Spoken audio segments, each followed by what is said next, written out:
This is a CBS7 First Alert Weather Day. Now, an update from the First Alert Weather Center.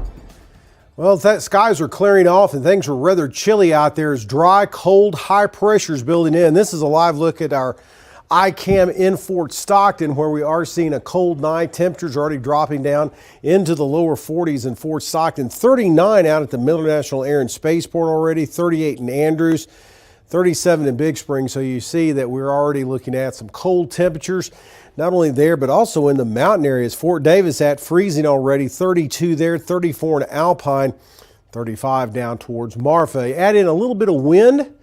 Well, those wind chill values feel a little bit cooler, but not by much because we're seeing a lighter wind. The coldest down here into the mountain areas where wind chill values are into the upper 20s at the present time.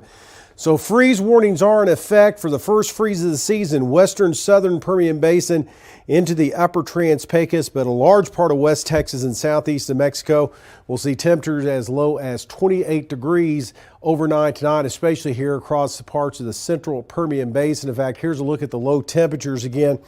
Mid to upper 20s down in the mountain areas, upper 20s across the Permian Basin, and a chilly 24 expected up towards the Hobbs area. The good news is we'll see temperatures moderate a little bit for the rest of the week, and we'll talk more about that coming up here in a few minutes. Thanks, Tom. The cold can be unpleasant for everyone, but for those without shelter, it can be deadly. When temperatures drop below 42 degrees, both the Salvation Army in Midland and Odessa provide extra provisions for people who are homeless. If cold temperatures continue, the Midland Salvation Army will offer additional beds beyond their current 70, and Odessa will keep their shelter open with the help of volunteers. In the past, the Odessa shelter has been closed due to short staffing and repairs. However, in weather conditions like this, shelter staff say they'll find one way or another to keep it open. People can't survive in frigid, cold temperatures, especially when you're coming straight off of a very hot, warm season and it got cold very quickly. And so that can be a scary thing. People are very unprepared for these kinds of things. Both shelters also offer a daytime warming station to ensure no one has to stay out in the cold. Each shelter staff encourages anyone in need to head to their local shelter for help. And tracking crime, a man was killed in a hit and run last week in Reagan County. According to Texas DPS, 37-year-old Junior Jones was walking on the shoulder of U.S. Highway 67 towards Big Lake after his car ran out of gas. Near milepost 752, an unknown vehicle struck Jones from behind and drove away from the scene. The investigation is ongoing, so if you or anyone you know has information, you are urged to contact Sergeant Justin Baker with Texas DPS. And Odessa police made an arrest in connection to the fentanyl poisoning of a 16-year-old. This man, 18-year-old Nathaniel Martinez, was arrested on Saturday for delivery of a controlled substance causing death. The charge comes after a lengthy investigation following the death of a 16-year-old on October 2nd. Investigators found that Martinez was actively dealing large quantities of fentanyl pills in Odessa and Ector County, and it is believed that Martinez sold the fatal dose of fentanyl to the victim. More details on his charges are up on our website at CBS7.com. And Odessa police are currently investigating a missing person case. Alejandro Valles was last seen in Odessa in early September. He is 46 years old, is around 6'1", and weighs around 200 pounds. Anyone with information in reference to his whereabouts is encouraged to call 432-335-4609. And in the community, Congressman August Pfluger hosted a town hall at the Village at Manor Park this morning. The representative spoke about a variety of issues, not only close to home, but also around the nation and the world. Some of the major talking points were the House speakership, immigration and border policy, and the energy industry in the Permian Basin. He informed the residents about what has been going on over the past 7 weeks in the Capitol, but his main goal with the town hall was to get feedback from those he represents. This periodically, we've done 70 plus in-person town halls, and it's critical to understand what people are thinking and to get their thoughts and ideas so that I can go back and when we're in session and we're developing legislation, I can fight for exactly what our district thinks and wants. Pfluger has been to Manor Park previously, but this was his first town hall that he held there. After 3 weeks without a Speaker of the House that he described as chaotic, Pfluger knew people would be concerned, so he was happy to be able to address those issues. And this week is just beginning, but it doesn't mean you can't plan ahead for the weekend. The Southside VFW Post 6717 will have a car show this weekend with the money going towards veteran support. The VFW Post has been around since the 80s. Although it's been around for a while, it hasn't had any major upgrades. Since the only funding this nonprofit gets is from hosting parties like weddings, quinceañeras, and gender reveals, they don't always have enough to make upgrades. However, this car show could be the spark that ignites this facility. We need a lot of work. We have a lot of work to be done here, and with the help of Odessa and the surrounding towns, and for the veterans, I think we'll accomplish our goal, and this place will be shining like it used to be back in the day. This show will have 4 categories that can possibly win trophies, which include Best Engine, Best Show, Best Paint, and Best Interior. And have you ever wanted to give your significant other flowers but can't find the right ones because they're not in season? Well, Stephanie Narufo started Sweet Bouquet Cakes Bakery only 5 months ago as a way to solve that problem and spend time with her kids. What makes these cupcakes so different is that they are designed to look like a bouquet of flowers. Being a stay-at-home mom of 3, Stephanie explored other activities to do with her kids, but once she decided to bake, she went full speed ahead.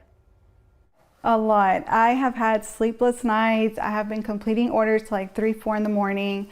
They'll pick up at 7, 8 in the morning. So a lot of work has gone into it. I have done my recipes. I've tried different types of recipes, and just to get the right one, the perfect one, and so far everybody loves them. If you want to try a Sweet Bouquet Bakery cupcake, you can reach out through their Instagram or Facebook. And across Texas, the Biden administration won't be able to continue to take down the razor wire at the U.S.-Mexico border in Texas, at least not right now. Today, a federal court judge granted Texas motion to temporarily stop the removal of the concertina wire until a preliminary injunction hearing is held. The action is a temporary win for Texas. Last Tuesday, State Attorney General Ken Paxton sued the Biden administration. Paxton alleges federal agents were destroying state property by cutting concertina wire in the Eagle Pass, Texas area. He said the federal government was using machinery to dismantle the border barrier installed by the state of Texas. The preliminary injunction hearing is scheduled for November 7th. The temporary restraining order expires on November 13th, but could be extended by the court. And across the nation, the White House unveiling a sweeping new executive order today aimed at mitigating the risks of AI while also harnessing its potential. According to the Biden administration, the order will require all AI developers to share results of their safety tests with the federal government before they are released to the public. Compel companies to notify the government if an AI model in development poses national security, economic, or health risks. Ease immigration barriers for skilled workers to study and stay in the U.S., establish standards to prevent AI production of dangerous biological materials, and develop best practices to minimize the risk of AI displacing human workers. To realize the promise of AI and avoid the risk, we need to govern this technology. Artificial intelligence technology is advancing rapidly. And the United Auto Workers Union has suspended its coast-to-coast stand-up strikes against U.S. automakers. The strikes, ongoing for more than 6 weeks, were called off after the union, representing 146,000 auto workers, reached agreement with General Motors early this morning on a tentative contract agreement. As Danya Backus reports, GM is the last of the big 3 to come to terms with its blue-collar employees. The UAW says it reached an agreement with General Motors early Monday morning. I think this is great news for Detroit and for the country. The deal reportedly contains a record-setting 25% wage increase along with cost of living increases. Auto workers got the kind of raise they deserve for their role in the success of these companies, and I think the leaders of the 3 companies handled themselves well. GM is the last of the Detroit automakers to settle. Stellantis, the parent company of Chrysler, Ram, and Jeep, reached an agreement Saturday. Ford announced its deal last week. Auto workers demanded higher wages, while the companies were trying to hold the line and invest more profits in electric vehicle technology. Negotiations started in July. A wave of coast-to-coast strikes started September 15th, when the union's agreements with the companies expired. The economic losses from the strikes are now more than $9 billion and growing. President Biden was the first sitting president to join auto workers on a picket line. He congratulated them during remarks at the White House today, saying they're being rewarded for keeping the auto industry going during the financial crisis more than a decade ago. These agreements ensure the iconic Big Three can still lead the world in quality and innovation.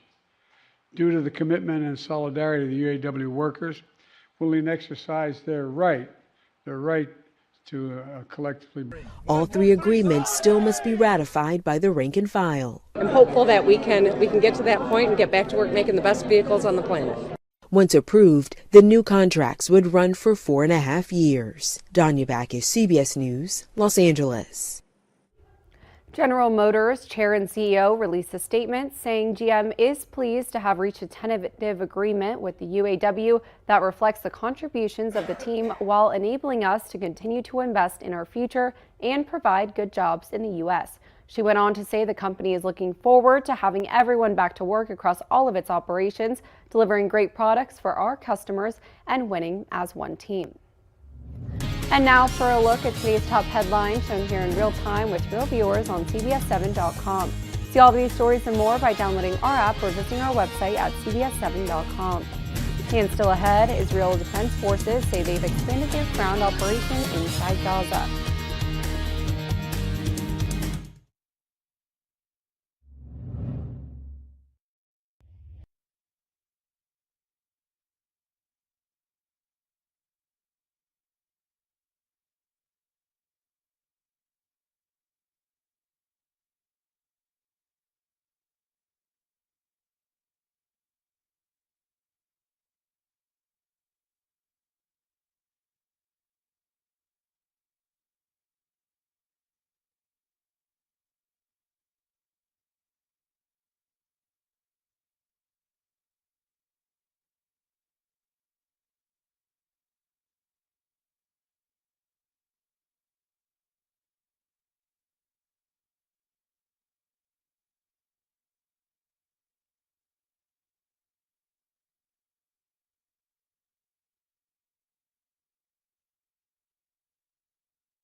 The war between Israel and Hamas is escalating, with Israeli troops moving deeper into Gaza. Their prime minister says it is a time for war and that there will be no ceasefire because doing so would be like surrendering to Hamas.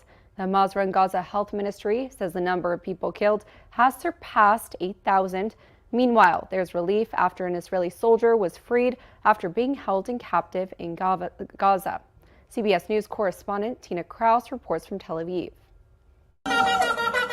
A homecoming for an Israeli soldier back in the arms of her family after IDF troops rescued her from Gaza.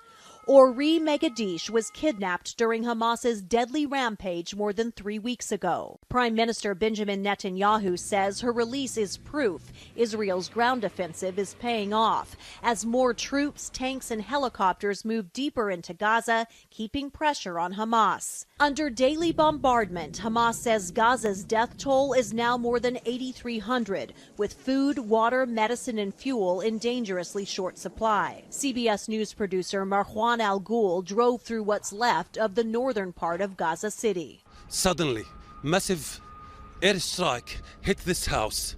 I can see the bodies of a woman here, a little boy is here, and others are looking for more deaths and more victims. Prime Minister Benjamin Netanyahu is rejecting international calls for a ceasefire. Israel did not start this war.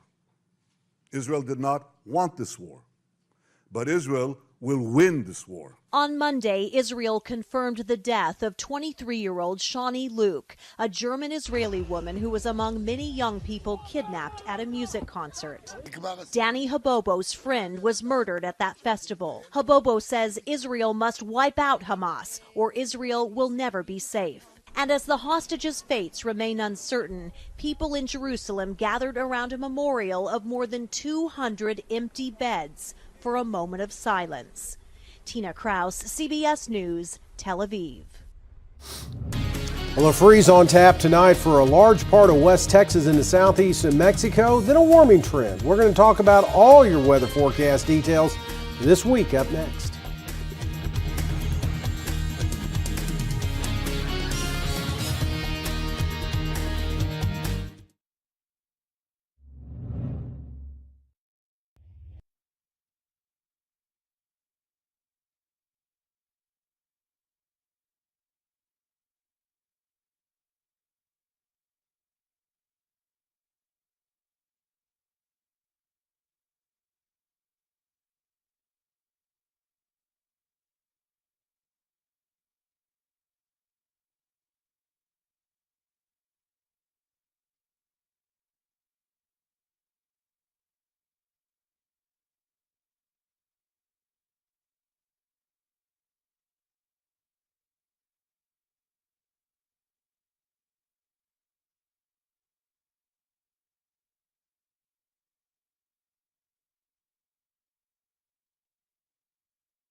This is a CBS7 First Alert Weather Day.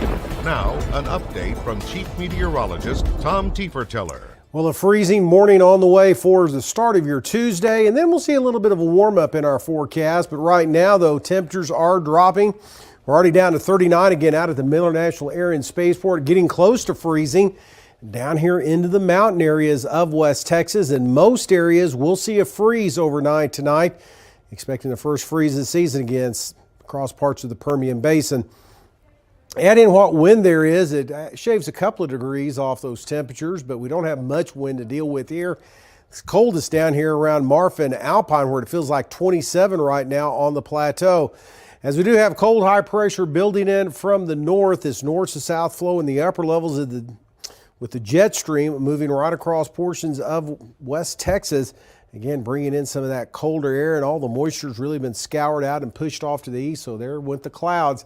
As we're still dealing with some areas of light rain from Houston down towards the Corpus Christi area at the present time, extending on down towards Laredo, and everything is moving off to the east.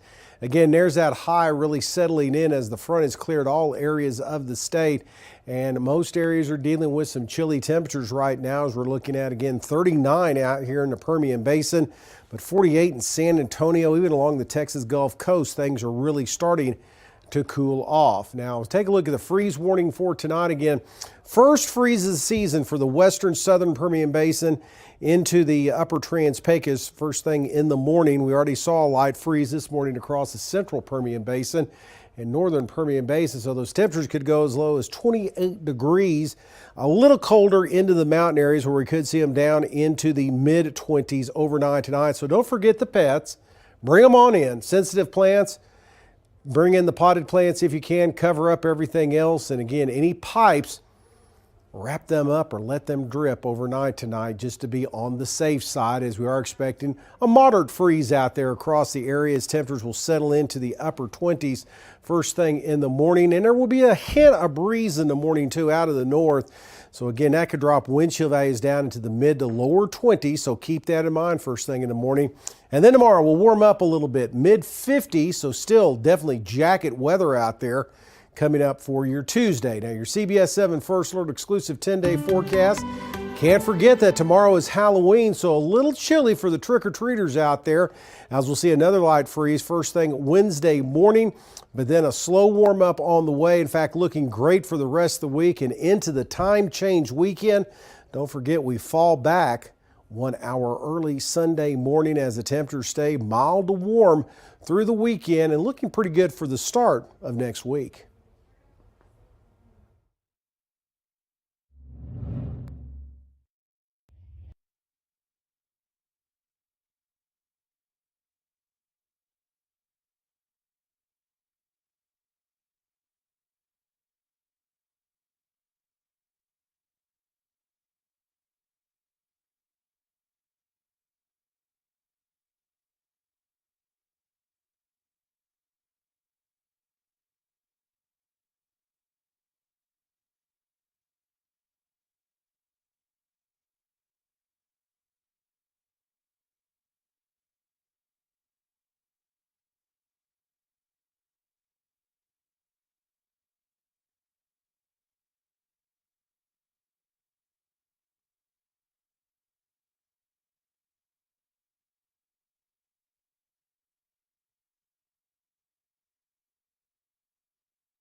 In your health headlines, new research found heat-related heart deaths could triple in the next few decades. Between 2008 and 2019, there were nearly 1,700 cardiovascular deaths associated with days of extreme heat each year. But if the planet continues to warm without mitigation, by 2036, the number of heat-related cardiovascular deaths could triple. That means there could be 5,500 excess deaths per year. The study was published Monday in the journal Circulation. And dozens of Democratic lawmakers are urging the Biden administration to require private health plans to fully cover the first over-the-counter birth control pill in the U.S. The drug called Opill is expected to hit store shelves early next year. The Food and Drug Administration approved Opill in July, making it the first non-prescription daily birth control pill approved in the U.S. Opill is expected to be available in drugstores, convenience stores, and grocery stores, as well as online. It's not yet clear what the retail price will be, but several dozen Senate Democrats sent a letter calling for federal agencies to ensure that private health insurance.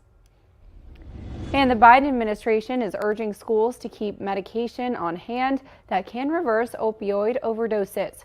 In a letter to educators Monday, White House officials said every school across the U.S. should stock Naloxone nasal spray, also known as Narcan, and faculty and students should be trained to use it. The missive comes amid a nationwide rise in overdose deaths among adolescents. Over the past 2 decades, more than 5,000 children and teens have died from overdoses involving fentanyl. According to the Medical Journal of JAMA Pediatrics, more than half of those occurred during the first 2 years of the COVID pandemic. And still ahead, former NBA star and investor Magic Johnson is officially a billionaire, becoming the 4th athlete to earn that title.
NBA Hall of Famer Magic Johnson is officially a billionaire. According to Forbes, the 64-year-old is now worth about $1.2 billion. Johnson is just the 4th athlete to earn the title of billionaire beyond Tiger Woods, Michael Jordan, and LeBron James. The former Los Angeles Lakers star has earned most of his wealth from his majority ownership of Equitrust Insurance Company. He took control of Equitrust about a decade ago. Well, Tom, I think congratulations is in order. Yeah, I've only got $999,999,999 to go, okay? Yeah, there you go. Close enough, though. Close. You're almost there. Hey, baby steps, okay, on these things. Anyway, take freeze precautions tonight with the pets, the pipes, and the plants because we're going to see a hard freeze in our forecast, moderate to hard across the area first thing in the morning. Halloween looks a little chilly. We'll top out at 55. Trick-or-treating tomorrow evening. Temperatures into the 40s. So be sure to bundle up for that and nicer weather for the rest of the week. Well, thanks for watching CBS 7 First Alert News at 9 on the CW.